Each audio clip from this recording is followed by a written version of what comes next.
Vlog! Binagoongang bangus with talong ang ating lulutuin. Let's watch this! Ang sarap! Hi guys! So welcome to another cooking vlog. Ang gagawin natin for today is binagoongang bangus. So ilang araw na kasi ako nagka-crave para dito. Ngayon, napanood ko lang naman to din sa mga video sa mga social media. So gagayahin lang natin siya. Ang kailangan natin for today is syempre bangus. Ano na to? Tawag dito? Nakadaing na. Boneless bangus. Tapos, syempre, kailangan natin ng kamatis, ng sibuyas, ng luya para hindi masyadong malansa, tsaka ng bawang, tsaka ng gata, syempre. Ano lang tayo, yung instant kasi medyo mahal yung natural. And, syempre, yung bagoong. So, unahin muna natin yung talong. So, iwain muna natin siya ng ganyan. Yan. Syempre, i-check nyo kung merong uod dito. Ayaw naman natin kumain ng uod. Ako gusto ko, charis. Ayan, so wala naman siya. Ayan, nahugasan ko na rin natin.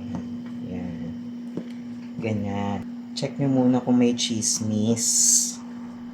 Baka may chismis ang talong.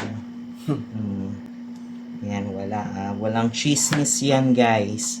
Ayan. So, clear ang mga talong natin. Negative sa uod. Pwede na natin siyang iperi. Ay! Sorry naman, mahal ko. Ang hirap talagang kumilos dito sa kusina at napakaraming pusang nag-aabang. Meow! Isang maling hakbang, makakalmot ka. Ayan. Siyempre, kailangan natin ng mantika. Siyempre, hindi natin gagamitin ng olive oil kasi mahal ito. Ano yan, display? Yung regular na ano lang.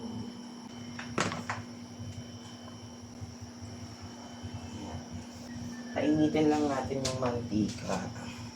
Kasya na. Tapos, pag mainit na, lagay lang muna natin.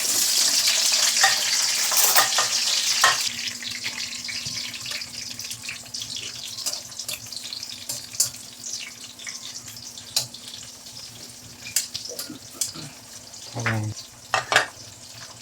So, habang piniperito natin, yung talong natin, syempre ipe-prepare na natin yung gagamitin natin ingredients.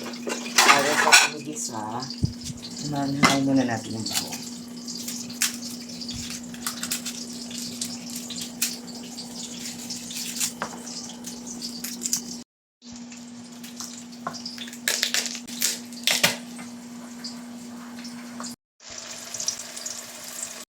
Ayan, pinipit lang natin yung bawang para madali natin mabalatan syempre, no? Hirap naman balatan kapag hindi mo pinipit. Try mo. It's a challenge. Ayan. Try mo ang balatan yung bawang kung hindi pinipit-pit. Syempre, i-chop lang muna natin siya ng maliliit. O kung anong preferred mong size ng bawang. Ayan.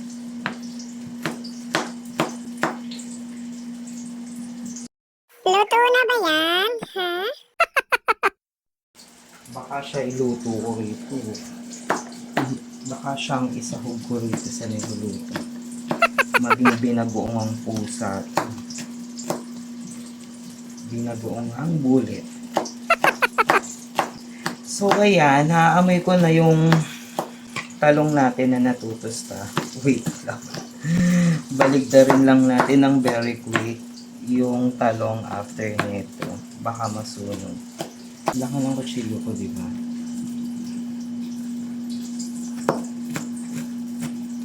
Wait lang. Iset tabi lang muna natin to. Baligtarin muna natin ang ating talong. There you go. Ayan. Lumulobo siya. Diba? Sarap na. Actually, pwede na tong ulam eh. Tiritong talong. Yan na Na tayo lang. naman tuloy. Huwag na natin tutulog. Saw-saw na lang sa pag-uong. Charis, hindi ganon. Siyempre, we'll make it extra special. Ngayon, sibuyas naman. Ba't ka umiiyak? Hoy, hindi ako umiiyak. Sanay na ako rito. Saka isang peraso lang. Kung mga 1 kilong sibuyas man na pa. Charis. There. Parang pumupurol na yung kutsilyo mo. Ayan.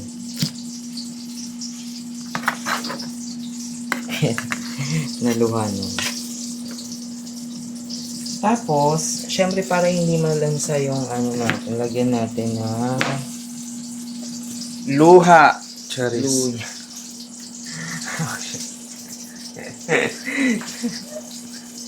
Luha. Luha. Lagyan man luha. Tears of joy to kasi kapag hiwa ako ng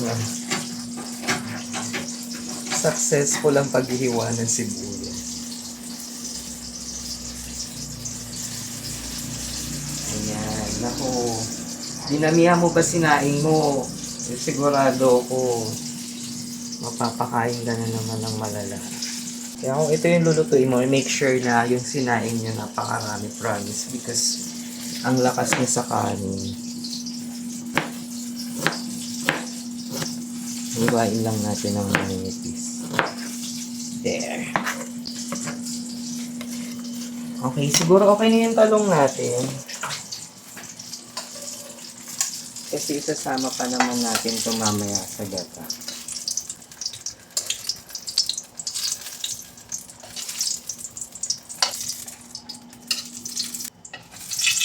Feed lang muna natin siya.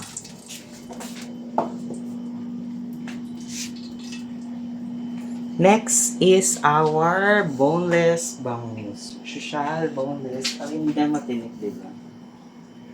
Tsaka nakakainis yung matinik na bangus.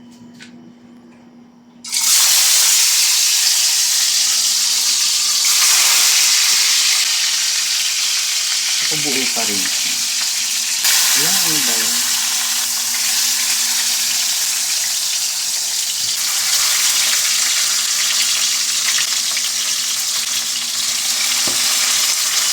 Ako hindi masyadong maduro.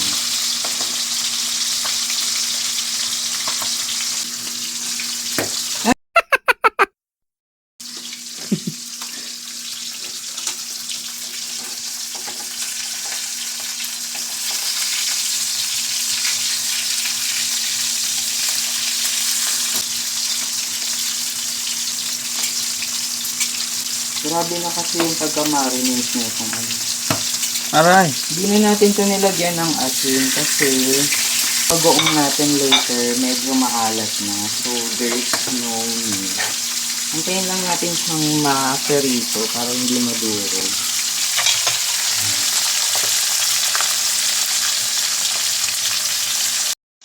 Alright, so while waiting para dun sa bangus natin, may nanggugulo rito. Excited na siyang kumain. Ipe-prepare naman natin yung lagyan natin ng kamatis para may gulay-gulay yung ano natin, yung dish natin for today. Wow, healthy living. Ayan. At dahil mahilig tayo sa maanghang, lalagyan natin ng chilies. Wow.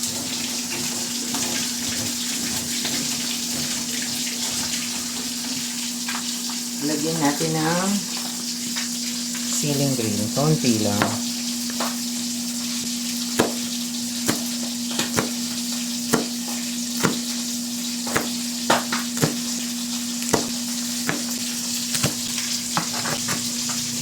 Yan.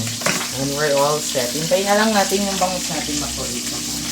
then we'll get back to you guys. Back to you. Back to you.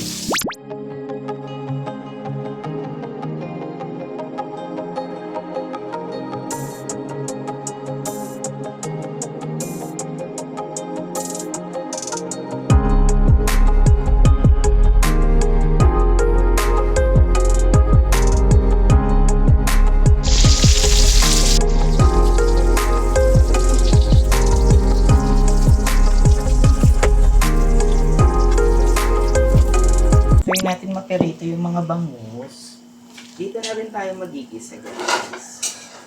Unahin natin ang bawang at sibuyas.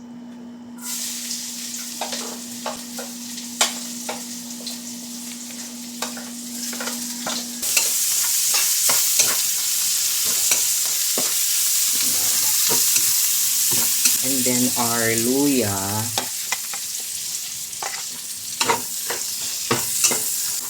Ayan, mabango na. Lagay natin yung kamatis. Papalambutin muna natin siya.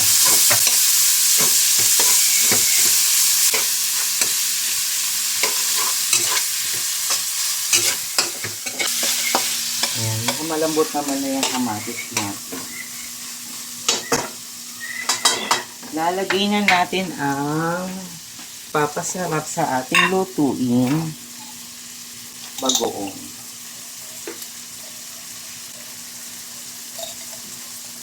Ubos na. Wala na akong bagoong. Bibili na naman.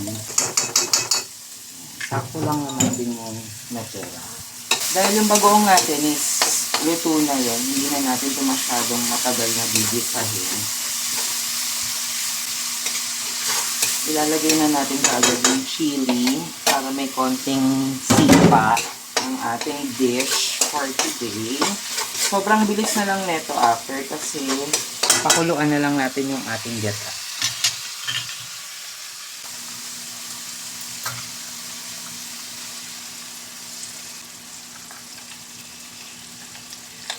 So parang ito na yung sauce natin.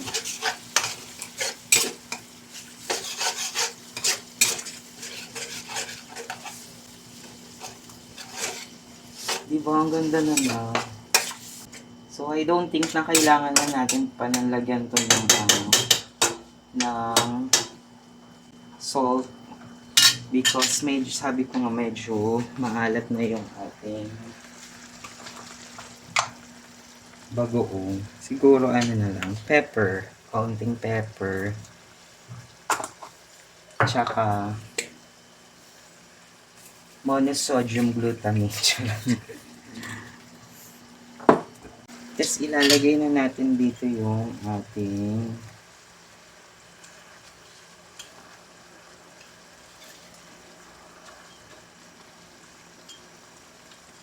piniritong bangus.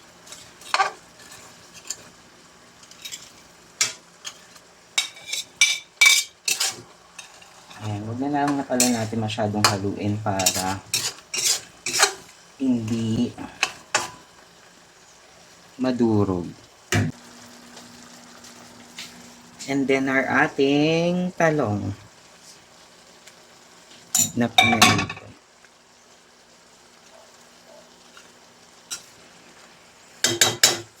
So, ganyan lang siya, guys.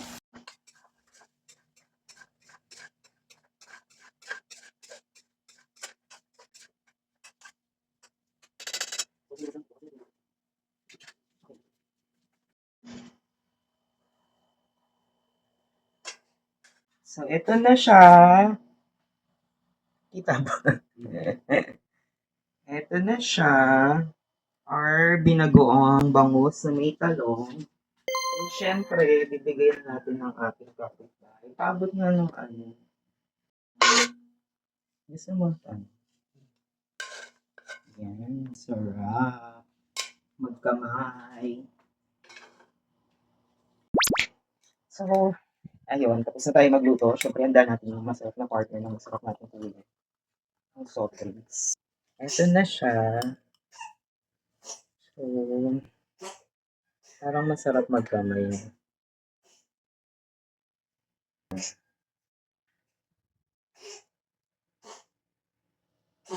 Gusto natin yung ano. Sabaw.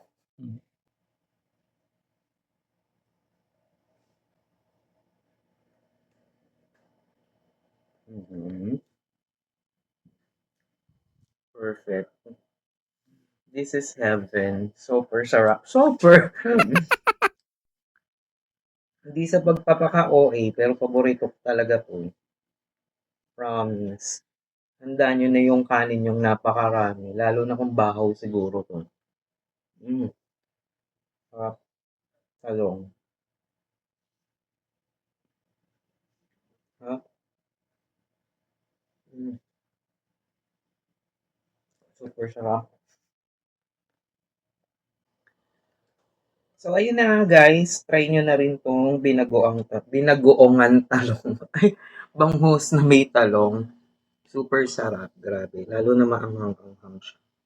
So, next, please like, subscribe, and share. For our next video. So, grabe. Sobrang sarap natin ito. Bye!